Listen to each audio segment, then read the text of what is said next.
Jerônimo Savonarola, o precursor da Grande Reforma, 1452-1498. O povo de toda a Itália afluía em número sempre crescente a Florença. A famosa Catedral do Duomo não mais comportava as enormes multidões. O pregador Jerônimo Savonarola, abrasado com o fogo do Espírito Santo e sentindo a iminência do julgamento de Deus, trovejava contra o vício, o crime e a corrupção desenfreada na própria igreja. Como resultado, o povo abandonou a leitura das publicações torpes e mundanas para ler os sermões do ardente pregador. Deixou os cânticos das ruas para cantar os hinos de Deus. Em Florença, as crianças fizeram procissões, coletando as máscaras carnavalescas, os livros obscenos e todos os objetos supérfluos que serviam à vaidade. Com isso, formaram em praça pública uma pirâmide de 20 metros de altura e atearam-lhe fogo. Enquanto o monte ardia, o povo cantava hinos e os sinos da cidade dobravam em sinal de vitória. Se o ambiente político fosse o mesmo que depois veio a ser na Alemanha, o intrépido e devoto Jerônimo Savonarola teria sido o instrumento usado para iniciar a Grande Reforma em vez de Martinho Lutero. Apesar de tudo, Savonarola tornou-se um dos ousados e fiéis arautos que conduziram o povo à fonte pura e às verdades apostólicas registradas nas Sagradas Escrituras. Jerônimo era o terceiro dos 7 filhos da família. Nasceu de pais cultos e mundanos, mas de grande influência. Seu avô paterno era um famoso médico na corte do Duque de Ferrara, e os pais de Jerônimo planejavam que o filho ocupasse o lugar do avô. No colégio, era aluno esmerado, mas os estudos da filosofia de Platão e de Aristóteles deixaram-lhe a alma sequiosa. Foram, sem dúvida, os escritos de Tomás de Aquino que mais o influenciaram, a não ser as próprias escrituras, a entregar inteiramente o coração e a vida a Deus. Quando ainda menino, tinha o costume de orar, e ao crescer, o seu ardor em orar e jejuar aumentou. Passava horas seguidas em oração.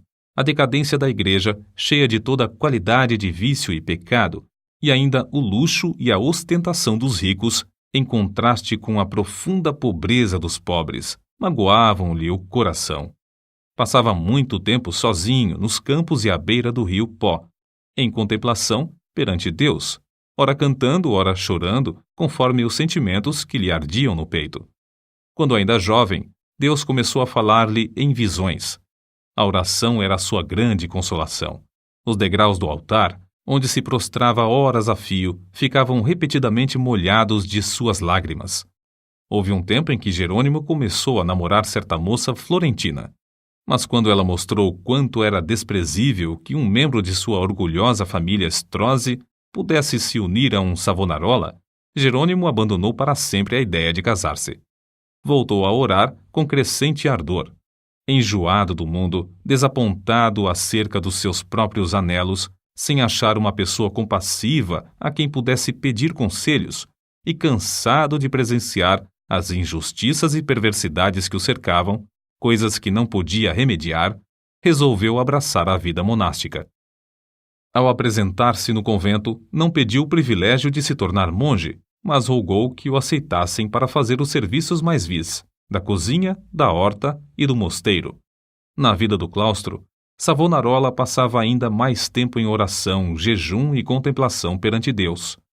Sobrepujava todos os outros monges em humildade, sinceridade e obediência, sendo apontado para lecionar filosofia, atividade que exerceu até sair do convento. Depois de passar 7 anos no mosteiro de Bolonha, Jerônimo foi para o convento de São Marcos em Florença. Grande foi o seu desapontamento ao ver que o povo florentino era tão depravado como os dos demais lugares. Até então ainda não reconhecia que somente a fé em Deus salva o pecador. Ao completar 1 ano no convento de São Marcos, foi apontado instrutor dos noviciados e, por fim, designado pregador do mosteiro. Apesar de ter ao seu dispor uma excelente biblioteca, Savonarola utilizava-se mais e mais da Bíblia como seu livro de instrução. Sentia cada vez mais o terror e a vingança do dia do Senhor que se aproxima e, às vezes, entregava-se a trovejar do púlpito contra a impiedade do povo. Eram tão poucos os que assistiam às suas pregações que Savonarola resolveu dedicar-se inteiramente à instrução dos noviciados. Contudo, como Moisés, não podia escapar à chamada de Deus.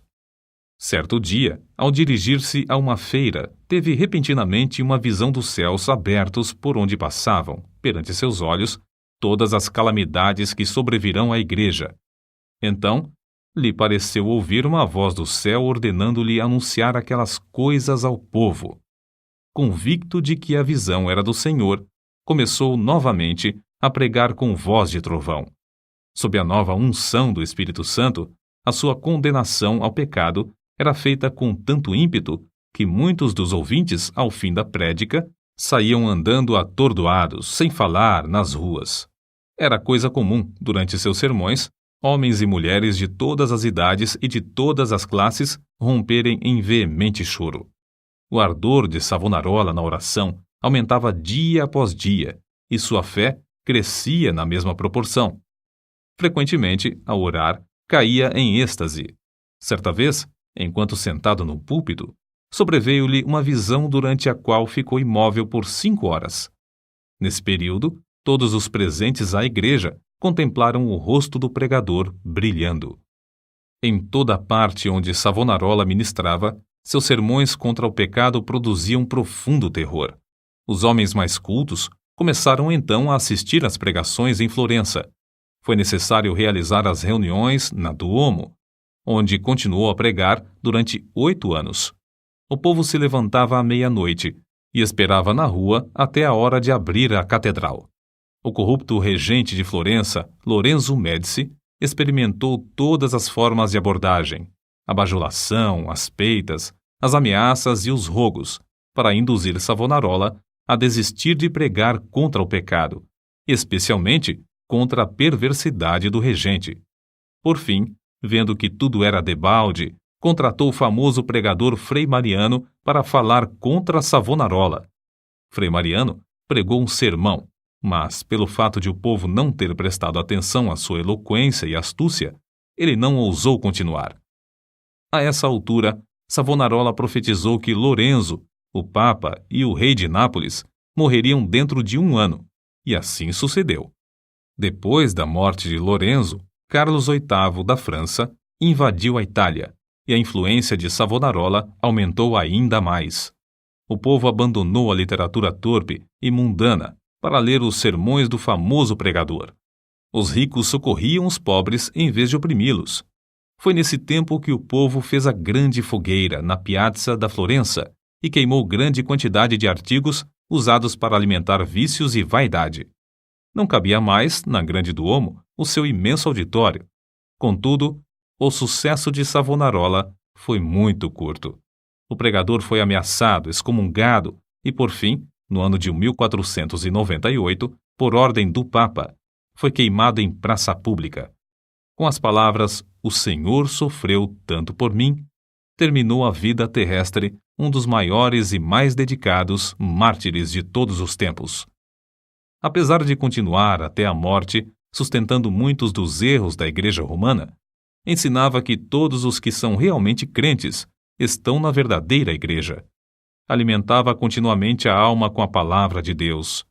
As margens das páginas da sua Bíblia estão cheias de notas escritas enquanto meditava nas Escrituras. Conhecia uma grande parte da Bíblia de cor e podia abrir o livro instantaneamente e achar qualquer texto.